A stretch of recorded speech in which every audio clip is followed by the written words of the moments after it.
All these people talk so eloquently about getting back to good old-fashioned values. Well, as an old poop, I can remember back to when we had those old-fashioned values, and I say, let's get back to the good old-fashioned First Amendment of the good old-fashioned Constitution of the United States, and to hell with the censors. Give me knowledge or give me death. Kurt Vonnegut.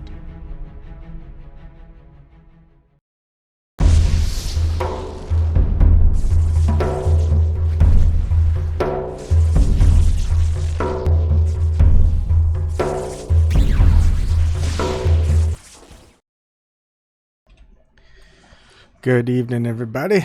I know I did something similar a couple nights ago. I think 3 videos back. Where to go next after the YouTube purge. But this one, I'm just gonna boil it down, make it a little bit easier to follow. So bear with me as I go through my usual spiel. All of my content is for free. You're never going to have exclusive content if you pay certain dollars a month or if you donate. Nope. It's just there. I don't expect to get paid anything. If you like my content and you have some money to spare, a donation would be great. I've gotten $0 via cryptocurrency as far as Bitcoin and Vertcoin here since I've had it up for over 18 months. You can always check the blockchain to see how much transactions I've got, and these two have been for me, taking money out of my Patreon account, giving it to Susan Dawson when she needed it, and I disbanded my Patreon account. Vertcoin, you can see I've got nothing there. I've gotten money, thankfully, for people who use Google Super Chat and PayPal.me, and I disclose how much of that I get for that previous month on the first video of the month. And this is PayPal.me was started on September 22nd, 2019. And if you don't have any money to donate, prove the globe Earth and get $15,000 from Zen Garcia, and then maybe give me like a 10% finder's fee. Join the Flat Earth People Finder at zoomtruth.com and get involved. I'll probably hopefully get everything else set up on Sunday. I just need a couple more things and I'll be able to get things fixed. You can always just join me on my live streams. I provide a Zoom meeting link, which is a teleconferencing app. You can go on video chat with me with your smartphone or your computer, laptop, whatever you have. If you don't have any of that and you just want to call in, the call-in number is here too, and it's free, toll free. And that's it for the intro. Although I do kind of want to go over a couple things about Kurt Vonnegut as far as the censorship stuff. But you know what? We can do that afterwards. Usually afterwards, sometimes people join in and we just kind of segue off. So sometimes I have to remind people that, hey, this is the end of the what the whole topic was about, and we're just going to transition to other stuff. So let's get started.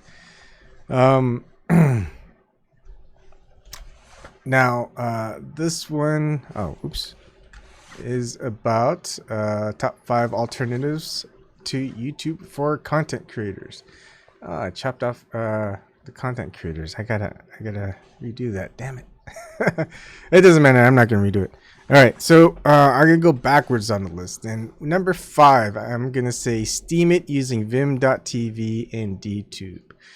Now, this is complicated because Steemit is a blockchain, okay, and then you've got 2 separate platforms that work with the Steemit blockchain, which is Vim.tv and DTube. Vim.tv streams, but doesn't allow you to upload, and none of the content is there to stay. And then you've got DTube, which you cannot live stream, but you can upload videos. The bad thing about it, and why I keep it at number 5, well, it's still hard to earn any money. It's all based on views, and basically the more people you have following you, the more views you get, the more money you get. It's all weird. all of it shows up on your blog. So I'm going to show you something real quick. So this is what Steemit looks like, dark mode. And this is just kind of the blog. The problem with Vim.tv, because all I do is I stream it. And if you're using Vim.tv, which I use to stream, you can get this gets updated to your latest, right? But you can't upload like a logo image, like before you clicked on it, you know, my video had an image of what the topic was with some images and stuff like that. And none of the video exists anymore here, and it also never exists anymore anywhere else. So if you want to go ahead and watch it, you can't click here to watch the live stream. It only goes to the actual live stream. It doesn't go to the actual video. So that's a big drawback. And so people who go here, they're like, well, I have to catch it live. I can't watch it anywhere else. So the best thing to do is use DTube to upload the video, and then it'll stay here and it just reverts to going to the DTube video. Now, you have to pretty much choose. Either you're going to live stream and none of it stays around, or you're just going to have to upload, and then you can upload different things. So and there's also some things where DTube is kind of might be working away from Steemit blockchain in some ways. I don't know the details. So you always have to keep up with the drama of what's going on between all these different platforms using a blockchain such as Steemit and cryptocurrency blockchains and all this other stuff. You're going to be a little bit scared for it, but you know, it does have its rewards if you've got a lot of people who are using it. So there's that. There's that is number one. I went to number one way too quick. All right. So that's why I hate doing lives. All right, so that's Steemit using Vim.tv and DTube. You're gonna have to pick one or the other, Vim.tv and DTube, if you're gonna utilize Steemit. And probably the best bet is just to upload stuff off of DTube and not use Vim.tv until Vim.tv works a little bit better and they don't take you directly to live stream, or there's just a lot of work to be done. So I'm just not going to worry about that right now. There's plenty of others to talk about. BitChute is the next one. Now, I don't really upload. It's just another uploading service with BitChute. You can't live stream, so it's limited there. It's not a blockchain. You really don't get any money for it. It's just, if you want content to stay around, it's there. You could tie it into YouTube. As far as I know, I don't know if you could tie it in anywhere else, but sometimes you don't even need to do anything and videos will pop up there. So for example, I haven't uploaded anything to BitChute in a long time, but a lot of my videos are there. I wouldn't say all of them, but a good chunk of them, and so that's kind of good. Other people who find a video and want to seed your videos to put it on BitChute, they can do that. And I because I've been shadow banned by YouTube, I actually have a lot more views on BitChute than I do on YouTube, which is a little bit funny, isn't it? But anyways, not all the time. Like some of these I have less, but right, I'm streaming everywhere. So if you're watching me, I'm streaming on DLive, I'm streaming on YouTube, I'm streaming on Periscope, I'm streaming on Vim.tv, and I'm streaming on Twitch. So I'm streaming on 5 different platforms, and I'm uploading, which I'll get to next, on my number, let's see, let's keep that up. So that was number 4, BitChute. Now and that, I would say number, hello, come on, why is that not showing? Come on, you gotta be kidding me. Sometimes need to figure out why that's not working. Give me a second here. My hotkey is working, but I'm not getting what I need here. Come on. Let's go. We saw it before. Why aren't you seeing it now? Oh, because the overlay, I think. I gotta move that up. Nope, that doesn't work. Give me a second here. Transform, copy, transform, transform, paste, transform. I don't know why it's not showing up. Let's try it again.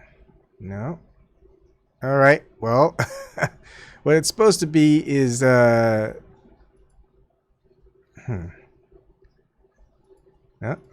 that's not showing. There you go. Huh. All right. Well, it's library. LBRY. Sorry it's not showing up.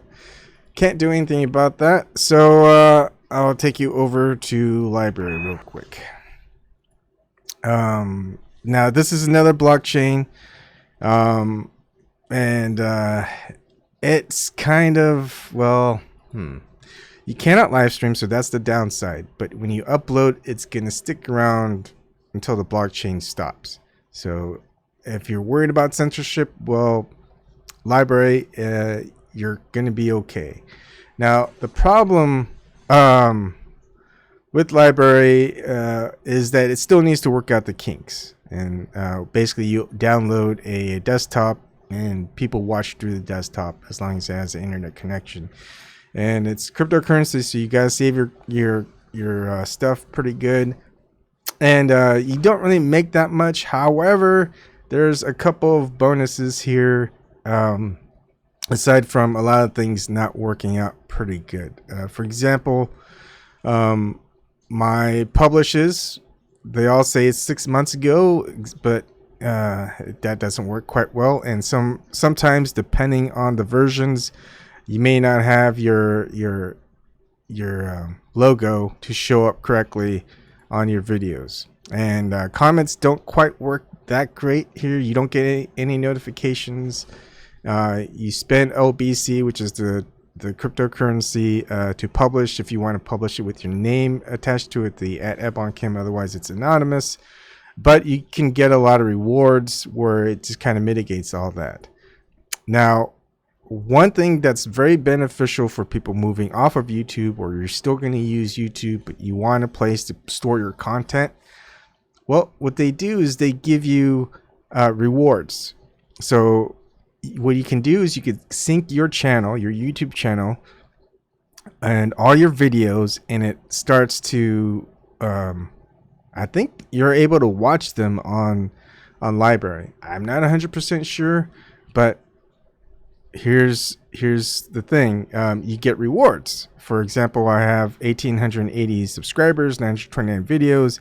My expected rewards is 1,000. I already claimed it, and you get your details here. So you can go there, put your channel name, claim it, and you'll just connect it, and you go through all that. It's pretty straightforward. I know a lot of people have like 50,000 subscribers. Now, what you end up doing is when you're transferring all your subscribers and your videos over, you get LBC tokens, your library tokens. So that's equivalent to $215.90. I got basically almost $9, a little bit over $9 for my content and my subscribers. So there is a little bit of an upside if you want. Basically gain cryptocurrency. And basically what I do is I stream everywhere, I upload everywhere, so all my content's anywhere where you can find it. And it's a little bit of a hassle because there's a lot of prep time that I use, and but most of my prep time is making the video anyway. But like, for example, this live stream I'm doing, I'm still going off the cuff of my pants, seat of my pants, whatever that saying is. And it took me about 2 hours to prep.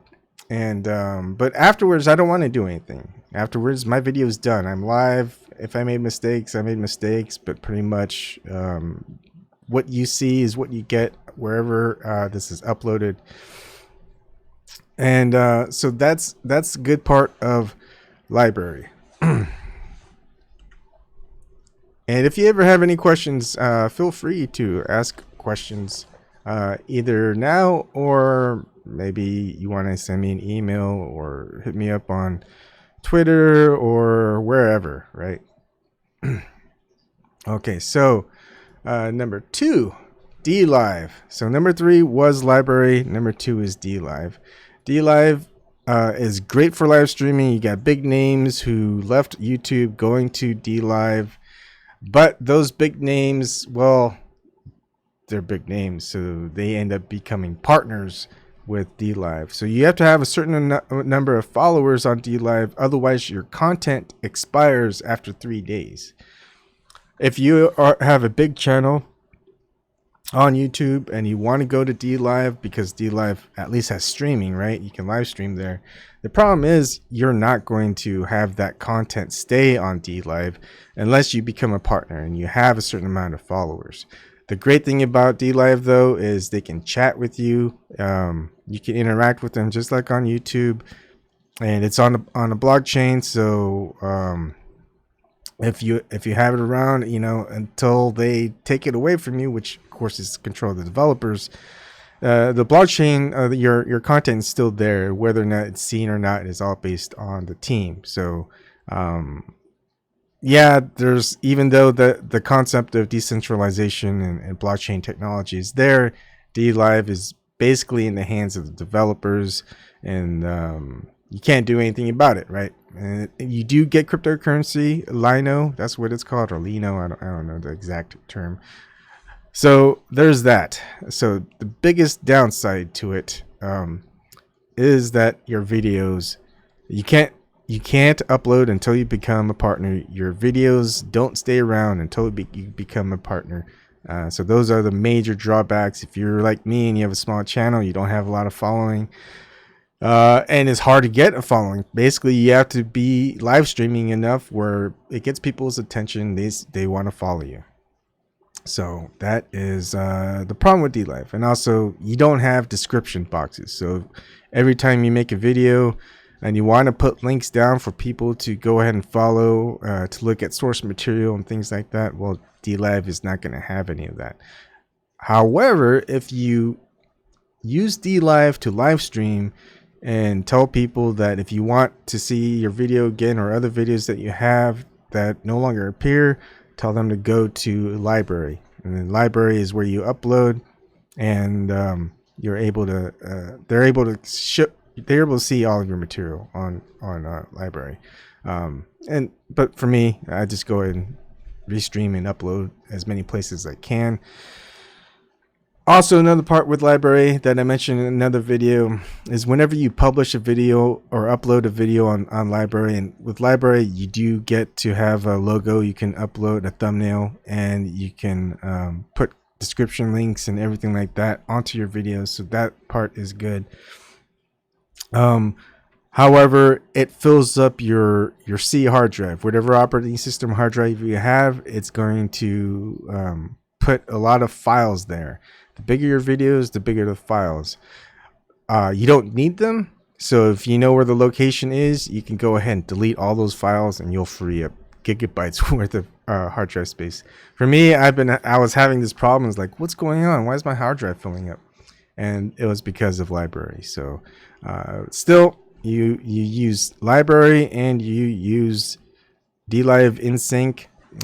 You've got a great live streaming service, and you've got a great place to upload your videos where you're not going to get censored, and people can find your videos on LBRY for as long as it's the blockchain is there. All right, looking at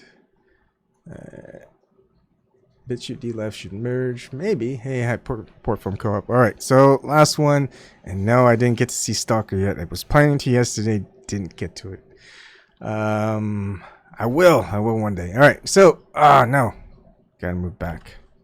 Sorry. And number 1, Twitch. Sorry for that snafu. Sometimes never mind. All right. Now, Twitch I recently used, and I looked a lot more into Twitch, and so far I am liking it. Their censorship that you find on YouTube isn't there on Twitch, at least not yet. Um, it's not blockchain technology. You get a lot of content there, which you would think would be copyright struck, but it's not. And well, it's pretty good. I mean, you're live when you live stream. People can watch your video while you're live streaming. When your live streaming is done, your video stays there. I haven't been on it for too long to know how long, but so far, I think it stays there indefinitely. So if you just kind of want to focus on using Twitch to be your main source of your content, where you live stream and you upload things, that's great. As far as monetization, see, that's the thing. You don't get cryptocurrency coins that might be worth something in future or worth something now.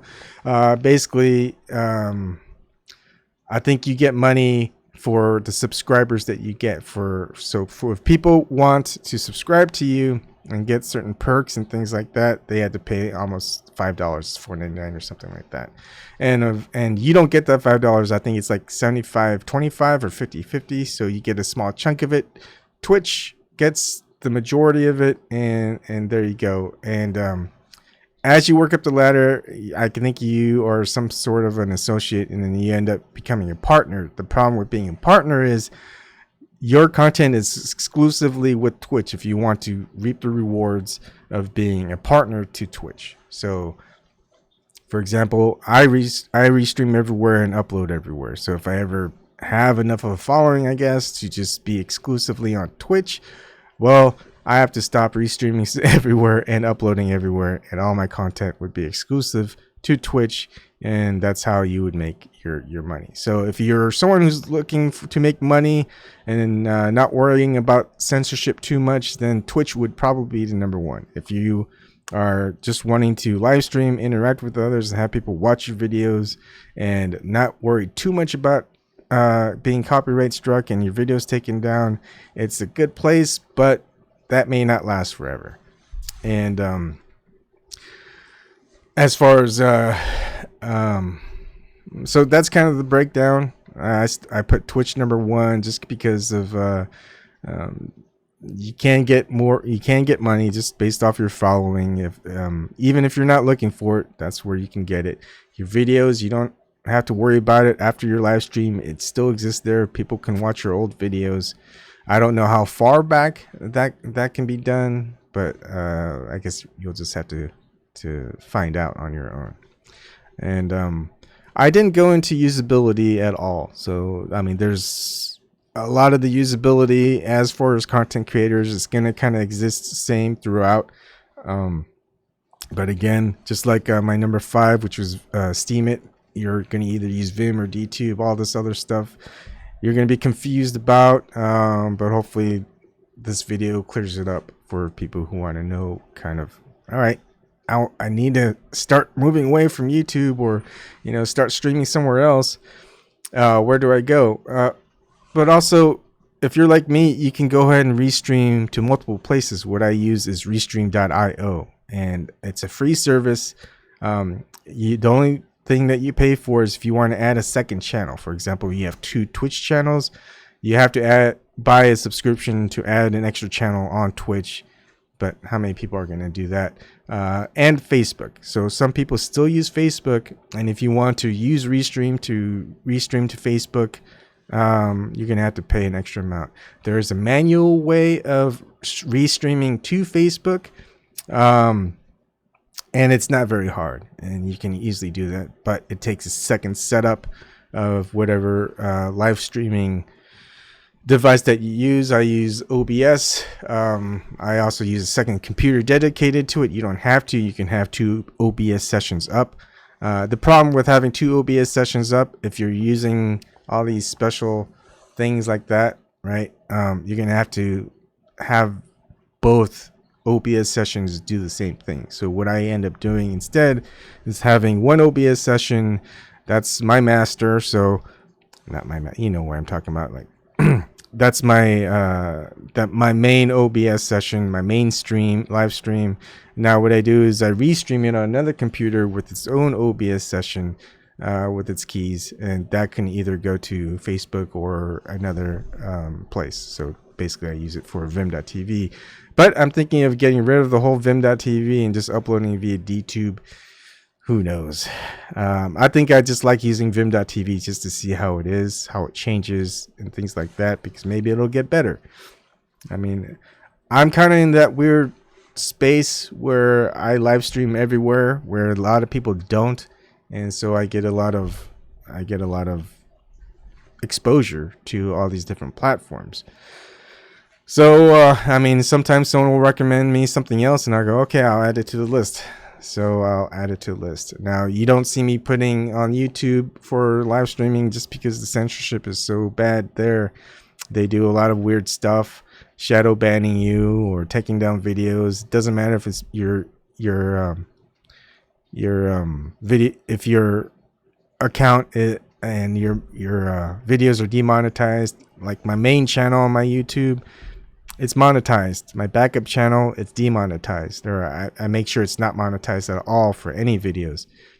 If YouTube doesn't want a video based on the content, it doesn't matter if you're monetized or not. They're going to block it on both profiles, on both accounts. So that's YouTube for you. Now, I do also restream on Periscope, which is owned by Twitter. The problem there is sometimes they'll block your stream, block your videos, and you don't get any notification on it. You can't do anything about it. It just happens. So and then you'll get that live streaming capability back. So I think for a while I wasn't able to it doesn't say anything on Restream that Periscope wasn't live streaming. It just says it's live streaming. But if you go to Periscope, it's not. The videos aren't there. I think it was 3 months that passed, and I noticed, hey, what's going on? So I logged back in, and all of a sudden, my video is live streaming again after 3 months. So they'll block you. They'll temporarily ban your live streaming, whatever. You get no notifications. You get no notices. You don't get any idea of how long it takes. So Periscope, maybe way back in the day, but nowadays, no, I don't recommend Periscope live streaming or putting your videos up there for content. But it ties in well with the social media for Twitter. I'd say that's about it. So it's not even an honorable mention, but I mentioned it anyways. So that's it. Hope you enjoyed that. That was a 30-minute or less explanation of the top 5 alternatives for content creators. If you're a watcher and you want to just look at content, well, you're just going to have to find where the content creators you like are and go there. And it can be a bit of a mess. It's like, you want to watch some people, but they're going to be at DLive. You want to watch some people, but they're just going to put videos on LBRY. There's other people that aren't on any of those. You have to watch them on BitChute or Twitch or whatever. So you just kind of have to go everywhere. And I think one of the things that may matter to you or not is notifications through email. So LBRY is good. Whenever something is uploaded, you can get notifications just like on YouTube that someone uploaded a video. So that's a plus. DLive, I don't think you have that. As number 2, DLive, when someone goes live, you don't get any notification through your email. You can get your notification through your app if you have it on your smartphone to watch it. But you're going to miss out if it's ended because you won't be able to play back after 3 days. So that's the minus there. Twitch, on the other hand, you do get email notifications, so that's another plus. As far as Vim.tv, DTube, and Steemit, I don't think so. BitChute, I don't think you can get email notifications either. I think you might be able to do that, but it's not by default. So it's just some of the things to note, as far as sometimes you just want notifications that a new video is up from somebody that you subscribe to. So I think that's not very hard to implement. So even if one of these platforms you don't have it, or someone's within a specific platform that you watch and you wish that you had notifications that they had a new video up or they're live streaming, I think those platforms are eventually going to allow that to happen, or maybe you just have to muck around with your settings for that platform and get those email notifications. All right. So thank you for joining me. That's really it. I mean, we are at an interesting time where we've got a lot of censorship going on. And, so some of these things that I was reading, so every time I do one of these videos, I get a quote of the day. And one of these is by Vonnegut. This is at ncac.org. He's pretty adamant about not having any censorship as far as all the stuff, all the places where he was associated with, and all this, whatever that you have against him politically or whatever. He was still adamant about free speech and non-censorship, and got to give him credit for that. And they did it with books. Now they're doing it with videos. They're doing it with social commentary. They're doing it with social media. They're doing it everywhere, really. I mean, they don't really care about books. Nobody seems to buy books anymore. The content that you can watch by just everyday people talking about anything, even if it's not racist or misogynist or anything, or hate, you don't get to decide whether that the content is that or not. People who are in control of the government, control of the corporations, control of whatever, they dictate whether or not your content is something or not, and you have no say in it. So this level of censorship is pretty bad. People don't really notice it because they're not caught up in it. And a lot of people, what are you talking about censorship? Yeah, they're just censoring people who are horrible and all this other stuff. And it's like, have you watched some of the content that they're stopping? It's like, do you actually know what's going on? They don't. So I thought I'd read a little bit more stuff on Kurt Vonnegut. In Kurt Vonnegut's words, it's basically a lot of quotes. I think that'd be kind of a nice thing to do. And see what he thinks. See if you agree or not. Excuse me. All right. Vonnegut said his goal was to catch people before they become generals and senators and presidents, and poison their minds with humanity, encourage them to make a better world. I like that. People think poison is bad. And, if you're saying poison their minds, but, that guy was a literary figure. He likes to play with words, but in this context, it's a good thing. All citizens are entitled to hear absolutely any idea anyone from anywhere may care to express, he said.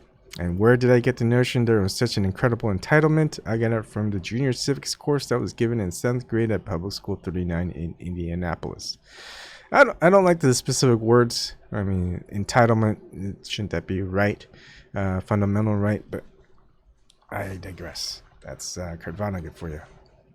All these people talk so eloquently about getting back to good old-fashioned values. Well, as an old poop, I can remember back to when we had those old-fashioned values. And they say, let's get back to the good old-fashioned First Amendment of the good old-fashioned Constitution of the United States. And to hell with the censors. Give me knowledge or give me death. It's the same thing every time. They ban something in mine, the ACLU jumps in, loses the case in the lower court, and wins the appeal. After all, he stresses optimistically, they can't win. What they're doing is unconstitutional. We need critical thinking. How's it going? I thought about having my own website, and it's not that hard to do, but I prefer. Here's the thing: I would be so focused on working on my own website and getting things how I want there, and setting up a streaming service, which would cost money, and having my content up there. But when I die, no one's going to keep up the service for the URL, and no one's going to be able to access any of my stuff. Best thing to do is let it just filtrate out to as many platforms as possible. People will download it, save it. Or maybe some of these places will keep it around forever. At least my kids will be able to go on when they're old enough. I mean, a lot of these platforms, even if they're dying, are still going to be around for a couple of years. So that's why I don't put anything on, like my own little website and stuff like that. I mean, there are figures that I know of that they can have that stuff when they've passed away and they've died. But some people, especially when they mysteriously die, all of their work is just gone. If they didn't publish it anywhere else instead of on their own website, it's done. It's gone. It's on whatever server that they left it on, and no one can get it. No one has access, not even their family members, unless they have the credentials. And even then, they might not be able to get access to it even then. So that's why I don't have the idea of putting it on your own website, especially stuff that's for the public and free. And it costs money to host your own website, to have your own URL and all this other stuff. And I barely make any money off of this. There's only one person that's donated a good chunk of money, but I probably have less than $500 worth of total donations over 3.5, 4 years of doing this. I mean, these hour-long videos. Yeah, not worth it. I can't host a website, even though I have the hardware for it. No, it's too much money. Let's see. Well, the telling of jokes is an art of its own, and it always rises from some emotional threat. The best jokes are dangerous because they are in some way truthful. Say what you will about the miracle of unquestioning faith, I consider a capacity for it terrifying and absolutely vile. I think I know why people wanted to censor him. I think that novels that leave out technology misrepresent life as badly as Victorians misrepresented life by leaving out sex. Good stuff. The main business of humanity is to do a good job being human beings, not to serve as appendages to machines, institutions, and systems. In Palm Sunday, he wrote satirically about the attempts to censor his works. About the First Amendment, he wrote, "How could a nation with such a law raise its children in an atmosphere of decency? It couldn't. It can't. So the law will surely be repealed soon for the sake of the children." Ah, for the children. He was one of those that knew. From the Zanesville Times Recorder article, now more than ever, Vonnegut needs to be read.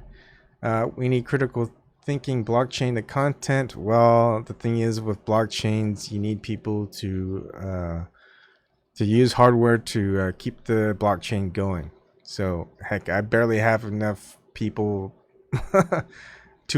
that's not even reaching double digits watching live. They're not gonna be able to support running a blockchain. No, I'd need hundreds, if not thousands, of people who are subscribed to me. Maybe a tenth of them might be able to run something on the blockchain to get something going in cryptocurrency. But heck, nobody's donated any cryptocurrency except for those that are on DLive, and thank you for those people who are on DLive. So yeah, I'm not a good idea either. It's not that I didn't think these things through. We need critical thinking. It's just not worthwhile. Let's see. I doubt that literature has ever triumphed over repression. I think of Hitler in his bunker with a pistol at his temple and with the Red Army only a few blocks away, and I have to admit that the overthrow of a tyrant is not a literary enterprise. Literature has, however, encouraged some repressed people to behave as proudly and honorably and humanely as possible under the circumstances, and it has suggested to them models for a better society and better citizens should the tyranny be overthrown. From the okay. Oh, my dog is not a humanist. Anyways, I used to read a couple of his books. Some good books. I'm not a huge fan, but he had some good stuff.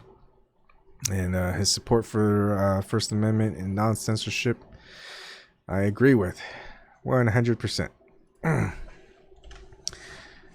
All right, so that's it. I think I'm calling it a night. I'm feeling a little bit overwhelmed and tired. I might play a few games. Whether or not I stream those games, I don't know. We'll see. But anyways, no one's hopping on to chat, so I shall bid you adieu. Good night.